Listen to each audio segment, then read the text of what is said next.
Come on in, Jiminy Crickets. We've switched it around. You don't have to do this speech. You'll do the next one. You'll do the next one. We're going to keep you. Oh, damn. Can we really just do that again? Yeah.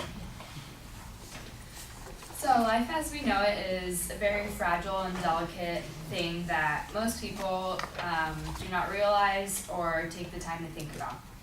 So today I want to awaken you the tragedy of teen suicide on the rise. This is a very serious and sensitive subject that has been increasing throughout the years. Center for Disease Control states that suicide rate in America has been climbing since 1999, and thousands of those are among children as young as 10 and teens. So right now, for the past year, I've been a volunteer at my church for the junior high ministry. So I have a group of 7th grade girls, and I'm pretty much like their mentor, and I'll stay with them until they graduate high school. So I meet with them every Tuesday night and Sunday mornings. So I've already had a couple of them actually come up to me. Both of them have been having problems with self-harm, like cutting, and some have eating disorders, and even one of them has actually told me that she wants to plan on committing suicide and that she has a plan, and so that kind of just opened my eyes and showed me how real it is and how out there it is and how it's just increasing. And also another one of my girls has counted off 10 people at her school that she knows who are having problems with cutting. And so now I want to talk to you about how this can be prevented and how you can help people with this subject. So the first point I have is that teens' brains aren't fully developed yet, and because of this, there's a lot of unbalanced chemicals in their brains and just a lot of hormones going on. So the frontal lobe of the brain is in charge of reasoning and problem solving. And this part of the brain is developed last around your earlier mid-20s. So all of the hormones and unbalanced chemicals that's going on in their brains make them more prone to depression, which can lead to suicidal thoughts or actions, or even suicide itself. And because teens don't have much reasoning or problem solving developed in their brain, it can easily cause them to think and act on impulse and emotions. And a lot of teens, since they're forced to be in school and do chores or maybe even work, a lot of them just get stressed out, and a lot of them just don't have that capability to just stop and look back and think about their situation that they're in. Another point that I have is one of the biggest reasons that is blamed for suicide can be cyberbullying. And as we know, or from being a teen, or from once being a teen, that what others say or think about us is very important to us. So once something is said negatively towards them, it can destroy and change their perspective on themselves. And since cyberbullying is on the rise right now, it's also linked to how social media is also on the rise. So that's how they're kind of linked. And a quote from abc.com said, "The schoolyard bullies beat you up and then go home. The cyber bullies beat you up at home, at grandma's house, wherever you're connected to technology." So when I looked up that quote, it really made me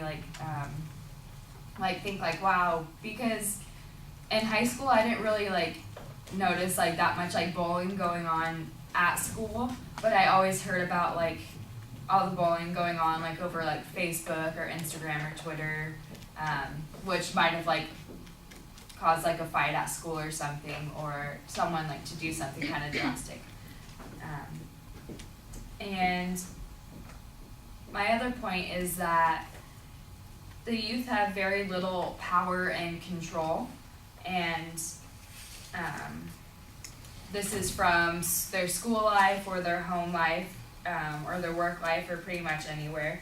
And because they have little control, it can cause them to either rebel or get stressed out or even become depressed, which again, all of those things can lead to suicidal thoughts or actions. And this can also cause like self-hatred for themselves, or hatred for a parent or an adult, and suicide can be a type of like revenge to get back on that parent or whoever's making them feel very trapped. So I don't know, even like in my life, like looking back now that I work with junior hires, and just seeing how all of them just can think very negatively towards themselves. And I don't know, even if like you guys can think back to when you were in like junior high or high school, and just like feeling like so many emotions, how you can become like angry so quickly, or just feel sad or depressed or irritated. So whenever I felt those feelings, my youth leader told me that, you know, like your brain's not fully like developed. There's a lot of hormones going on and a lot of like unbalanced chemicals. So like it's a normal feeling to feel like that, and that's kind of what like helped me go along throughout my like teen years, making it feel like that it's like a normal thing to go through. And also, a teen can feel like they have no control over situations like divorce, which has also been on the rise. Since divorce has been on the rise, also suicide can be caused to that, because the child can also feel like they've been, like they're the reason for the divorce, or that they just simply have no control over it and have pretty much nothing else to do, or they just want to get back at a parent, so they feel like they have no other choice but to commit suicide and end their life. Even I had a friend who ended up taking her life a couple years ago. She was a softball player, and that's pretty much like all she did, and her mom kind of like forced her to be the best, and eventually she just ended up giving up and taking her own life. So,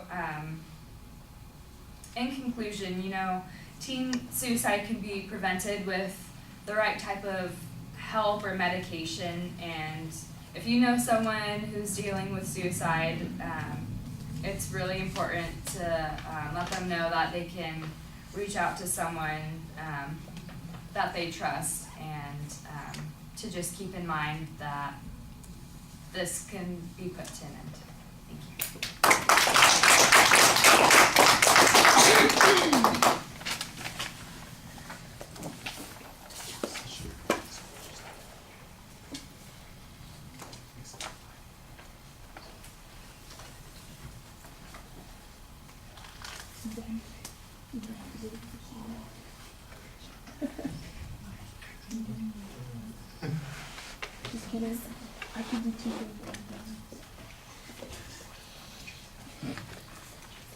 All right, Mariel, I think we've put you in here, right?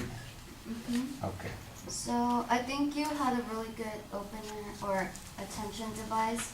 I liked all the examples you gave, and like personal examples about the girls at your church that you helped.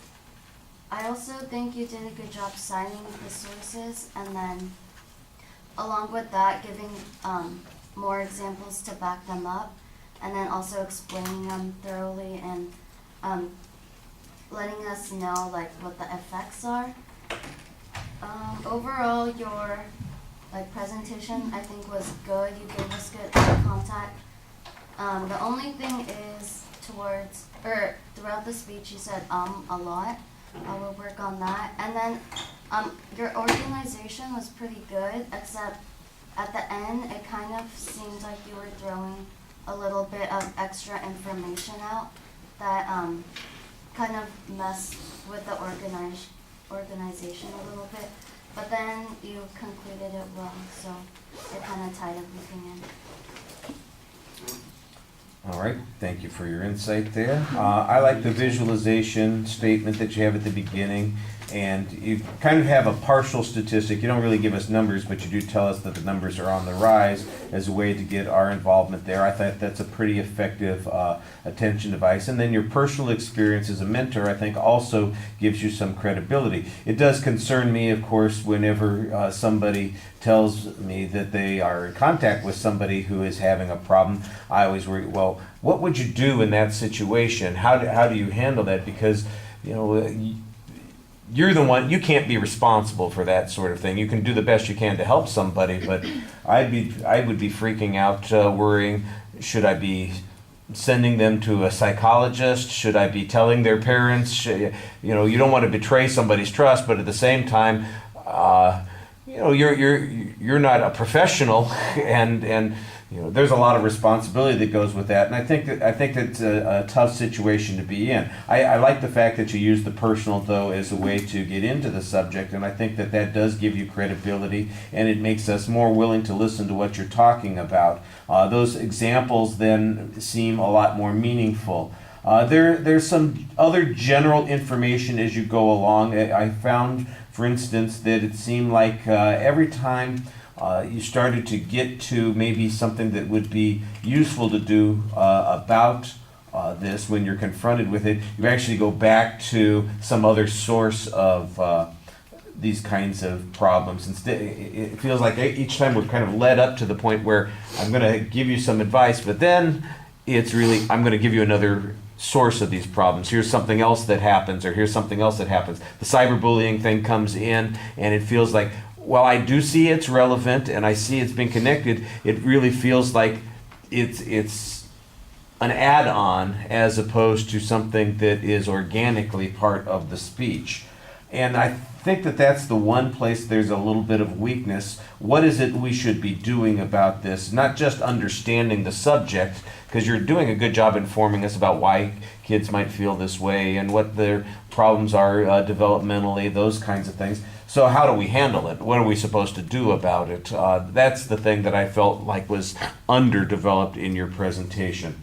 On the presentation itself, the delivery aspects, I think that we've said this before. You have pretty good eye contact. I mean, you're talking to us for the most part. I like that. I think there was a little bit more variety in your voice when you were talking this time. The only thing that bugs me just a little bit is that you've got those big pages in your hands, and you're not really reading them. You're not overly depending on them. You have to look at them occasionally for notes, which is great. But because they're so big, they draw attention to themselves. And I think if you had everything on 2 or 3 index cards, it would be much less noticeable. And the truth of the matter is, you sound almost like you could do without any of that anyway. So if you could get that out of your hands, that would be great. And I think that would, you know, just complete the presentation part a little bit more. All right. Thank you.